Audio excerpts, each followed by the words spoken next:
مرد حق باطل سے ہرگز خوف کھا سکتا نہیں، سر کٹا سکتا ہے لیکن سر جھکا سکتا نہیں۔ دوستو، آج ہم بات کرنے جا رہے ہیں کربلا کے واقعے کی کہ آخر کیوں نواسے رسولوں کو شہید کر دیا گیا، کیوں حضرت امام حسین رضی اللہ عنہ مکہ سے کربلا آئے، آخر یزید کی نواسے رسولوں سے کیا دشمنی تھی۔ ایسے تمام سوالوں اور نواسے رسول کی شہادت کے بارے میں آج ہم اس ویڈیو میں جانیں گے۔ امیر معاویہ کے وصال کے بعد ان کے بیٹے یزید کو خلافت مل جاتی ہے۔ یزید ایک بدترین اور بدبخت شیطان اور شرابی تھا، زانی تھا۔ یزید کو جب خلافت ملی تو یزید سمجھ گیا کہ میری خلافت کو حضرت امام حسین رضی اللہ عنہ تعالی کبھی قبول نہیں کریں گے۔ اس لیے یزید مدینہ منورہ کے گورنر ولید بن عتبہ کو خط لکھا کہ حسین ابن علی عبداللہ ابن عمر اور عبداللہ ابن زبیر رضی اللہ عنہ تعالیٰ کو کہو کہ میری بیعت کو مانے، اگر وہ بات نہ مانے تو ان پر ظلم و ستم کرنا۔ حضرت امام حسین رضی اللہ عنہ نے یزید کی بیعت کرنے سے انکار کر دیا، کیونکہ یزید آپ کے نزدیک مسلمانوں کی امامت اور خلافت کے لائق نہیں تھا، کیونکہ آپ جانتے تھے یزید فاسق و فاجر تھا، زانی تھا، شرابی تھا اور ظالم تھا۔ امام حسین رضی اللہ عنہ مدینہ شریف چھوڑ کر مکہ شریف تشریف لے آئے۔ اب آپ کو مکہ شریف میں کوفیوں کے ڈھیر سارے خط آنے لگے۔ ان خطوں میں لکھا ہوا تھا کہ امام حسین آپ کوفہ تشریف لے آئیے، یہاں پر یزید کا ظلم و ستم بڑھتا چلا جا رہا ہے، ہم آپ سے ہی بیعت کریں گے، یزید کی بیعت ہمیں ہرگز قبول نہیں ہے۔ حضرت امام حسین رضی اللہ عنہ نے حالات کو سمجھنے کے لیے اپنے بھائی مسلم بن عقیل رضی اللہ عنہ کو یہ کہہ کر کوفہ بھیجا کہ جاؤ، جا کر وہاں کے حالات معلوم کرو، وہاں کے حالات کیسے ہیں۔ جب مسلم بن عقیل رضی اللہ عنہ کوفہ پہنچے تو وہاں کے لوگوں نے بڑے ہی احترام کے ساتھ آپ کا استقبال کیا۔ حضرت مسلم بن عقیل رضی اللہ عنہ کے ہاتھوں میں 18,000 لوگوں نے بیعت بھی کر لی، اور مسلم بن عقیل رضی اللہ عنہ نے اپنے بھائی حضرت امام حسین کے نام ایک خط روانہ کر دیا، جس میں آپ نے لکھا یہاں کے حالات بالکل درست ہیں اور 18,000 لوگوں نے بیعت بھی کر لی ہے، لہٰذا آپ کوفہ جلد سے جلد تشریف لے آئیں۔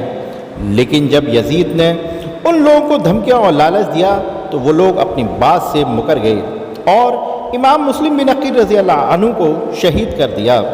کوفہ کے حالات اتنے بدل چکے تھے کہ وہ لوگ جو حضرت مسلم بن عقیل سے محبت کا دعویٰ کر رہے تھے، اب وہی لوگ آپ کی جان کے دشمن بن گئے۔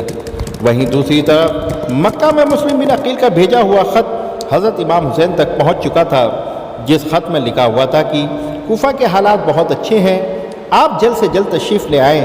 لہٰذا حضرت امام حسین نے فوراً کوفہ جانے کی تیاری شروع کر دی۔ حضرت امام حسین اپنے تمام اہل خانہ کے ساتھ کوفہ کے لیے روانہ ہوئے۔ امام حسین ابن علی کو حضرت مسلم بن عقیل کی شہادت اور کوفہ کی بے وفائی کی خبر اس وقت ملی جب آپ مکہ شریف سے کوفہ کی طرف روانہ ہو چکے تھے۔ جب آپ کوفہ شہر کے بالکل قریب پہنچ گئے تو آپ کو یزیدی فوج نے روکنے کی کوشش کی۔ حضرت امام حسین نے فرمایا کہ میں تم لوگوں کے بلانے پر ہی کوفہ شہر میں آیا ہوں، اگر تم لوگ چاہتے ہو کہ میں نہ آؤں تو واپس جانے دو، میں جانے کے لیے تیار ہوں۔ یزیدی فوج نے حضرت امام حسین کو کوفہ شہر میں داخل نہ ہونے دیا، لہٰذا حضرت امام حسین اپنے پورے قافلے کے ساتھ اپنا راستہ بدل لیے، اور چلتے چلتے جب آپ ایک چٹیل میدان میں پہنچ گئے تو آپ نے ایک شخص سے سوال کیا کہ یہ کون سی جگہ ہے، تو اس شخص نے کہا کہ اس جگہ کو کربلا کہا جاتا ہے۔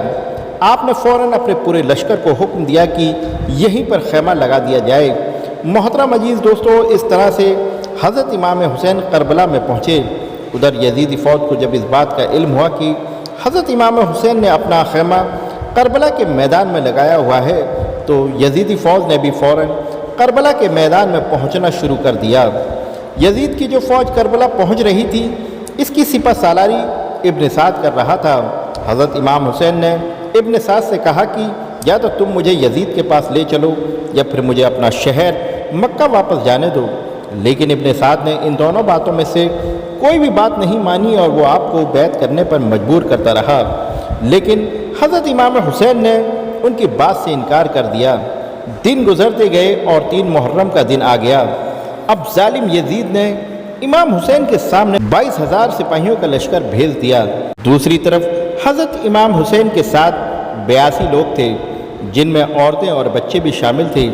کتنی حیرت کی بات ہے کہ یزیدیوں میں امام حسین کا اتنا خوف تھا کہ جہاں امام حسین صرف 82 لوگوں کے ساتھ میدان کربلا میں تھے، جس میں عورتیں اور بچے بھی شامل تھے، وہیں یزید نے مقابلے کے لیے آپ کے سامنے 22,000 کا لشکر بھیج دیا، جو کہ امام حسین کے لشکر کے سامنے 100 گنے سے بھی زیادہ تھا۔